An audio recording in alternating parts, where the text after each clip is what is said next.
本動画は、興味本位の観覧を目的とするものではなく、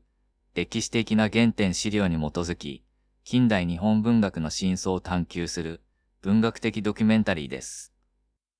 作家の生涯を通じた芸術的昇華のプロセスをたどるものであり、特定の行為を推奨したり、賛美する意図は一切ありません。大正から昭和にかけて、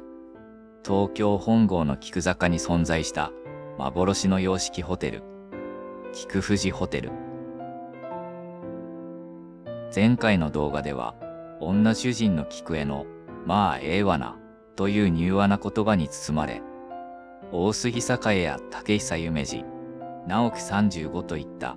世間から弾き出された不器用な才人たちが、その孤独や悲哀を普及の芸術へと昇華させていった姿を追いました。しかし、この才人たちのゆりかごが優しく抱きしめた魂は、彼らだけではありませんでした。本日は、この奇跡の空間が舞台となった、もう一つの群像劇の扉を開けましょう。大正7年の初夏、菊藤ホテルの3階に、すでに文壇の大家として名を成していた谷崎潤一郎が姿を現しました。当時の谷崎は、妻の千代子との間に深い隙間風が吹いており、妻子を日本橋の父のもとへ預け、自分は一人でこのホテルを執筆の足場としていました。その背景には、妻の妹であり、後に名作知人の愛のモデルとなる聖子への抑えきれない複雑な恋愛感情があったとされています。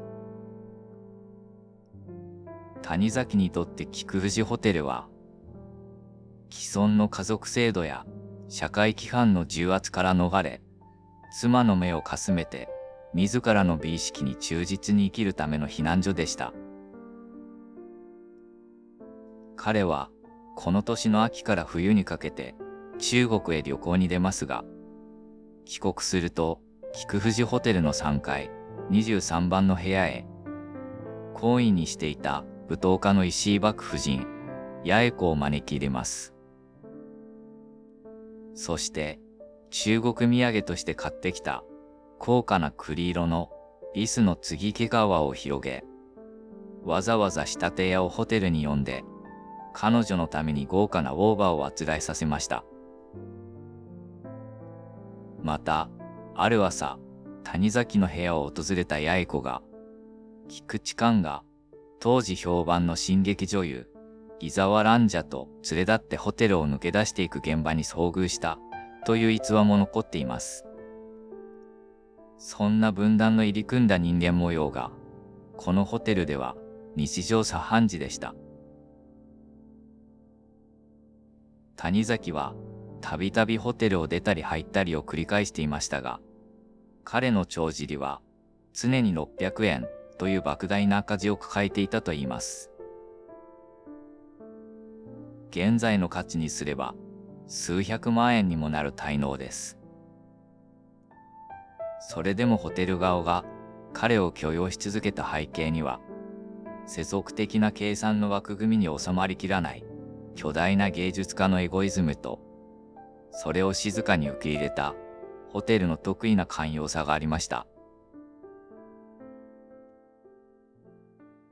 大正12年1月、菊藤ホテルの旧館1階、中庭に面した梅の間に、後に人生劇場で知られる若き日の尾崎史郎が逗留していました。そこへ一人の女性が訪ねてきます。作家の久野千代でした。千代の経歴は波乱に満ちていました。20歳の頃、彼女は菊藤ホテルのすぐ近くにあった円楽軒というレストランで給仕として働いていました。そこで中央公論社の名物編集長滝田書院や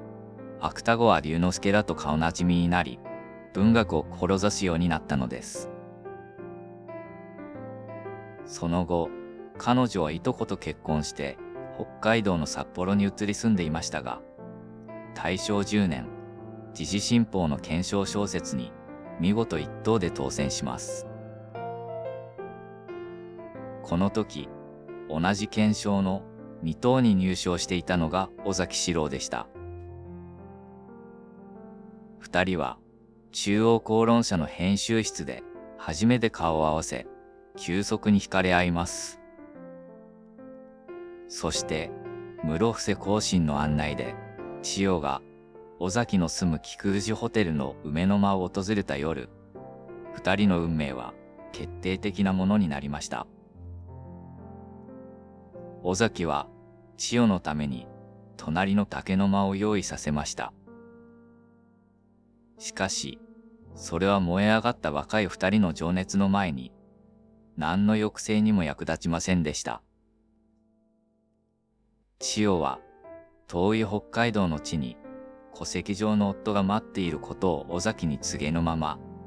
社会の道徳や規範を吹き飛ばすような、強烈な感情の本流に身を委ねたのです。当時の尾崎は、言葉に強く詰まる癖がありました。しかし千代は、自分より1歳若い彼が詰まりながら話すのを、自分も一緒になって手伝いたい、と思うほど深く心を寄せていました。やがて、梅と竹の部屋を隔てる襖は引き払われ、頭を角刈りにした着物姿の尾崎と千代とが肩を並べて地下の食堂に降りていく姿がホテルの日常の風景となりました。菊藤ホテルという外界から隔絶された自由な空気が既存の婚姻関係という枠組みを超えた二人の純粋で理不尽なまでの情熱を加速させたのです。時代は下り、昭和11年3月1日、226事件の余韻が冷めやらず、東京の街が深い雪に覆われていた日、菊藤ホテルの新館のてっぺんにある塔の部屋に、一人の男が荷車で荷物を運んできました。坂口安吾です。そこは、南と東に窓があるだけの3畳ほどの板の間に、鉄製のベッドと机、椅子が置かれただけの殺風景な小部屋でした。風が吹けば、今にももぎれて落ちそうに揺れ、ビュービューという凄まじい風の音が鳴り響く場所でした。